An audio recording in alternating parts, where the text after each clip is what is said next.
E falando sobre a polêmica envolvendo as sanções anunciadas por Marco Rubio a quem censurar cidadãos americanos, nós vamos conversar agora aqui no CNN 360 com Martin De Luca, já está na nossa tela, advogado da Trump Media e do Rumble, numa entrevista que foi viabilizada pela minha colega Jussara Soares, nossa analista de política em Brasília, que com isso vai trabalhar mais cedo, mas que tenho a grande honra de recebê-la aqui. Então, Jussara, por favor, peço que você comece a nossa entrevista aqui. Já dou meu boa tarde também a Martin De Luca. Boa tarde, Yuri. Boa tarde, Dr. Martin De Luca. Obrigada aqui pela entrevista. Vou começar aqui a entrevista citando uma declaração dada há pouco aqui à CNN do porta-voz da Embaixada dos Estados Unidos, que ele disse que a restrição do visto anunciada ontem não visa apenas um país. O senhor que tem acompanhado esse caso especificamente em relação às autoridades brasileiras, é possível esperar uma medida mais ampla, visando especificamente autoridades daqui do Brasil, como o ministro Alexandre de Moraes, do Supremo Tribunal Federal? Obrigado, Jussara, e obrigado, CNN, por me receber hoje e ter me convidado. Em relação à pergunta, eu entendo a tendência da diplomacia brasileira de tentar minimizar o impacto, né? Tentar negar o inegável, defender o indefendível, porque, obviamente, é uma imagem para o país não desejável. Então, esse é o trabalho do diplomata e tem que ser respeitado. Agora, vamos nos focar nos fatos e deixar de lado a diplomacia e negar o inegável. O que foi anunciado ontem pelo secretário de Estado, Marco Rubio, envolve cancelamento de vistos e proibição de ingresso aos Estados Unidos por aqueles funcionários estrangeiros, inclusive juízes, que estejam envolvidos em censura de cidadãos americanos. Você não precisa ser um experto em censura, um experto jurídico para entender que a figura mais notariada na conversa pública dos Estados Unidos como um juiz estrangeiro que censura, ou que tentou censurar cidadãos americanos dentro do território americano, vem da América do Sul, vem do Brasil. E, obviamente, é só uma pessoa, né? Então, isso é um fato. Não tem New Yorker, ou The Economist, ou Financial Times, ou New York Times, fazendo matérias profundas sobre um juiz específico do exterior que está tentando censurar plataformas, cidadãos e residentes dos Estados Unidos em território americano, né? Essa pessoa que qualificaria nesse critério com ampla prominência é uma. E segundo ponto, que é super importante entender quando estamos tentando minimizar ou negar o inegável. O secretário Rubio, declarando na semana passada, acho que foi na quarta-feira, na Comissão de Relações Exteriores da Câmara de Representantes dos Estados Unidos, isso está em vídeo, está gravado, fácil de achar para qualquer pessoa que tenha interesse em identificar o que foi falado exatamente. Um clipe deve ser, não sei, 30 segundos, 40 segundos, não dá muito trabalho, eu convido todo mundo a olhar. A pergunta do deputado americano é sobre o Brasil, sobre censura e outras medidas, enfim, antidemocráticas, sobre o Alexandre de Moraes, e pergunta especificamente se estão sendo consideradas sanções baixo a lei Magnitsky para o ministro Alexandre de Moraes. Clipe de 30 segundos. A resposta do secretário Rubio já foi amplamente reportada e foi claríssima, que está sendo em consideração, está sendo considerado, está sendo avaliado, e o secretário considera que tem altas probabilidades que isso vá acontecer. Sanções econômicas baixo a lei Magnitsky não são as medidas que foram adotadas ontem. As medidas que foram adotadas ontem são outras medidas muito mais leves do que seriam sanções econômicas baixo a lei Magnitsky. Então, é super importante para o público, eu acho, entender a diferença crítica entre as duas, e não precisamos ficar especulando ou adivinhando, porque tem um vídeo com o secretário Rubio falando claramente, né?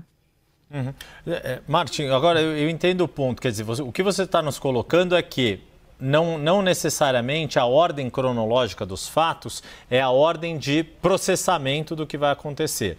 O que ele disse semana passada perante o Congresso americano segue valendo tanto quanto a postagem de ontem. Não é um recuo na sua avaliação. Minha pergunta é: chegamos então, na sua avaliação, a um ponto de não retorno, ou seja, isto vai culminar numa sanção por parte do governo Donald Trump contra autoridades brasileiras? E isso, como disse o embaixador Rubens Sicúpero, a jornalista Renata Souza aqui da CNN mais cedo, notícia que está no site da CNN, isso inevitavelmente vai levar a uma reação política do Brasil. É esse o ponto em que chegaremos de retaliação entre os dois países que têm 200 anos de história diplomática? Concordo, uma excelente pergunta. E eu quero ser claro que, obviamente, eu não sou um voceiro do governo dos Estados Unidos, tá? Então, eu vou dar minha opinião baseada na minha experiência e experiência dentro e fora do governo dos Estados Unidos, que eu já teve e trabalhando com assuntos de sanções econômicas e estando bem familiarizado em como pensa e avalia essas questões da administração do presidente Trump. Na minha opinião, nenhuma decisão é final até que é publicada. O que quer dizer isso? Que sempre tem tempo para mudar o comportamento. Tempo para evitar uma escalada ou um pioramento da situação. Então, quando nos focamos no mundo diplomático, que eu entendo que tem uma grande movimentação do Itamaraty, da Embaixada do Brasil nos Estados Unidos, o qual é perfeitamente correto, né, fazendo o trabalho deles, na minha humilde opinião, o que seria muito mais produtivo que minimizar ou negar o inegável ou defender o indefendível seria o seguinte: pelo menos se eu for um diplomata brasileiro ou um alto ministro do Supremo ou um executivo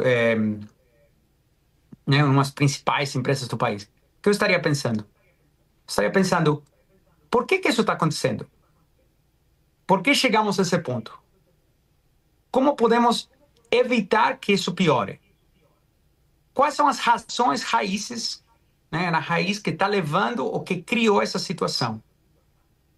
Tem outros ministros do Supremo Tribunal Federal que encaminharam ordens judiciais sigilosas para empresas americanas dentro do território americano para censurar a cidadãos americanos e bloquear monetização de contas dentro do território dos Estados Unidos? Ou esse é o único ministro que fez isso? Essa ação, no Itamaraty tem, obviamente, um diretório, né, jurídico que sabe avaliar essas coisas. Cumpre com os tratados Brasil e Estados Unidos ou estaria em violação de seus tratados? Essas ordens de censura que foram encaminhadas dentro do território americano foram com notificação ao governo dos Estados Unidos ou foram às escondidas do governo americano? Eu vou te dar um exemplo. Quando eu fui procurador federal em Nova York, trabalhei com investigações que envolviam Brasil. Eu, como procurador federal americano, quero fazer um depoimento ou entrevistar a uma testemunha em território brasileiro. O procedimento marcado pelo MLAT, né, o Tratado de Assistência Mútua entre Brasil e Estados Unidos em questões criminais, é o seguinte: eu preciso notificar a Embaixada dos Estados Unidos em Brasília, que tem um adido do Departamento de Justiça e do FBI, o qual tem um enlace com a Polícia Federal Brasileira, notifica a Polícia Federal que entra em contato com a testemunha, fala: um procurador federal americano quer conversar com você, você está disposta a ser ouvida, não está disposta, precisa um mandado, precisa uma notificação, uma intimação, não precisa, tem que ver a delegacia, né? E a regra requer que quando fui procurador federal, ou qualquer procurador americano fazendo uma investigação que envolve o Brasil, quer vir para o Brasil para entrevistar uma testemunha brasileira, tem que estar acompanhado por um uma pessoa da Polícia Federal ou um membro do Ministério Público Federal brasileiro, que tem que participar e ouvir e ser feito em português ou, se todas as partes concordam, pode ser feito em inglês. Esse é o procedimento. E tem centos de procuradores federais americanos, ao longo dos anos, que cumprem com essas regras. Os juízes têm um monte de outras regras que cumprem e seguem as regras. E no Brasil, é uma anomalia. Até onde eu sei, praticamente todos os juízes brasileiros seguem as regras básicas. Respeitam a lei, respeitam os tratados internacionais, respeitam o Tratado de Assistência Mútua Brasil-Estados Unidos. Polícia Federal, delegados de Polícia Federal, tem um monte que respeitam toda a audiência que está olhando aqui. Se você conhece alguém que é um delegado da Polícia Federal, pergunta. Eles são todos, recebem treinamento, sabem como fazer direitinho. 99,9999% dos membros da Justiça e das Forças de Segurança Pública sabem fazer seu trabalho. Então, quando tem uma exceção, só um minutinho, quando tem uma exceção única, sem precedentes, é muito mais produtivo avaliar por que temos chegado a esse ponto e por que isso está acontecendo, que negar o inegável. Jussara? Eu queria saber, o senhor representa o Trump Media e também a Rumble. Como que as plataformas, as Big Techs, elas têm auxiliado nesse processo que está em estudo, né, de sanção ao ministro Alexandre de Moraes? Que tipo de informações vocês têm passado, se têm passado essas informações para as autoridades dos Estados Unidos? Olha, obviamente, a conduta que está envolvida aqui é de conhecimento público, né? Praticamente todo o caso que envolve a Rumble e Trump Media está detalhado publicamente na Justiça Federal de Tampa, onde nós apresentamos o processo. Não só tem nossas declarações lá, sino que tem um monte de provas anexas que foram apresentadas ao juiz. A diferença dos processos do ministro Alexandre de Moraes, a maioria dos quais avança em sigilo, a ampla maioria dos processos nos Estados Unidos são totalmente públicos. Então, qualquer pessoa, qualquer cidadão de qualquer país do mundo pode entrar lá e olhar todas as informações que a Rumble apresentou na justiça americana. São de total conhecimento público. Além disso, também é de conhecimento público, teve ampla cobertura mediática lá em fevereiro, acho, do 2025, quando o Congresso dos Estados Unidos passou a lei que chama No Censorship on Our Shores, né? Sem censura em nossas fronteiras, na qual lida com a conduta do ministro aqui e de outros juízes do exterior. Após passar essa lei, o presidente da Comissão Judicial do Congresso dos Estados Unidos, o congressista Jim Jordan, encaminhou mandados, que tem poder, né, um valor como se for mandado por um juiz, mandados do Congresso dos Estados Unidos a diversas empresas de tecnologia, Google, Meta, Apple, Rumble, um monte de todas as empresas de tecnologia que receberam esse tipo, o que o Congresso acha que receberam esse tipo de ordens de censura. Isso tem um valor jurídico, né? Então, você tem é como uma intimação, você tem uma obrigação legal de responder ao mandado do Congresso. E diversas empresas de tech, Big Tech e de Small Tech, e de todo tipo de tech, receberam esse tipo de mandados, lá em fevereiro.